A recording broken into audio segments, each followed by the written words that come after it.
Hey guys, welcome back to All Things Knives. It's your host Fletcher, and today we have a first impressions of the Leatherman Free T4.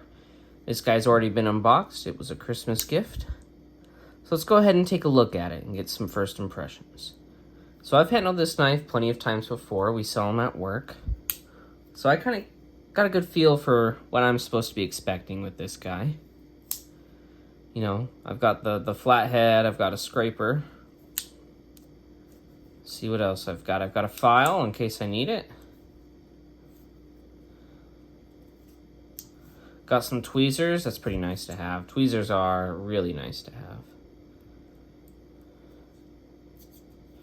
Let's go to the back side.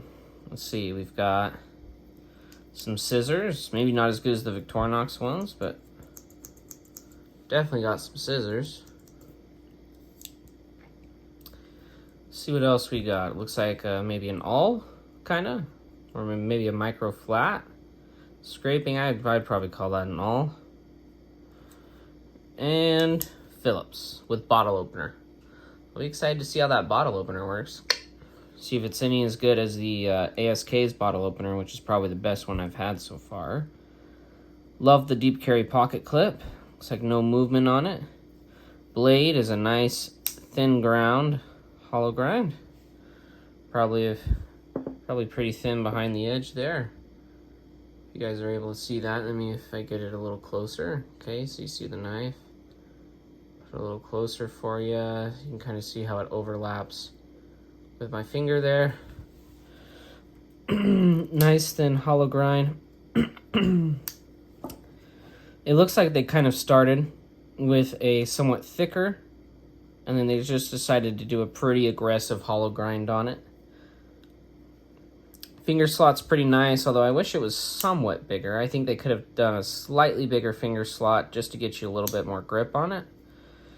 This magnetic lock here, or this spring lock here, is actually pretty ingenious in the way they did it. I mean, it's a pretty good lock style. It's kind of like having a back lock, but you're able to manipulate it one-handed, which is pretty cool.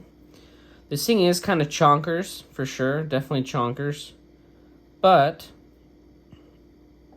with the deep carry pocket clip, it'll sit nice in your pocket, and it's not going to go all the way down to the bottom. Right? You can kind of tuck this to the side of your pocket and then fit other stuff around it. Reason I got this guy is I think it definitely is the best one of the best American competitors for the Victorinox, the Swiss-made Victorinox. So I'm really excited to see how it performs and how it does. The 420 high carbon, I don't think is going to hold an edge phenomenally well, but I think it will maybe strop back and sharpen really easily. So it'll be a good multi-tool steel. Not something I need to depend on entirely, but when I do need to use it, I don't think it's going to fail me. Bevel does already look pretty big on there, but I'm hoping that just means they just really laid back the grind angle on there, so it's just screaming at you. T4, they offer these in many different colors. The price normally ranges from $50 to $70, whether you do the T2 to the T4. I believe this one was $60 and the colored ones are $70. The factory edge doesn't, it feels like it's definitely got a small burr on there that once it got broken off would feel really nice. But I have plenty of experience with these. I like these because they're a good alternative to the Victorinox, but they lock, which is really nice. Look at that. I can press on that. Stainless steel construction, USA made by Leatherman in Portland, Oregon area. Designed and manufactured there. Tweezers are going to be nice to use for sure.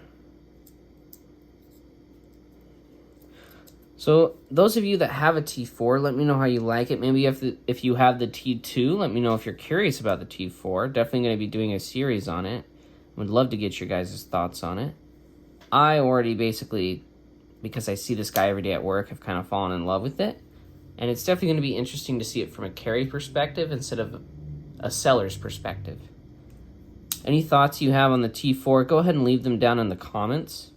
Maybe any questions you have. Don't forget to like and subscribe and share this video. maybe with someone who's looking for a multi-tool, and maybe if they want to get a first look at this guy. If you do like knife content, go ahead and put on that notification bell. I post pretty regularly, so if you like knives, I'm your guy. And as always, guys, most importantly, most important of all, don't forget to stay sharp.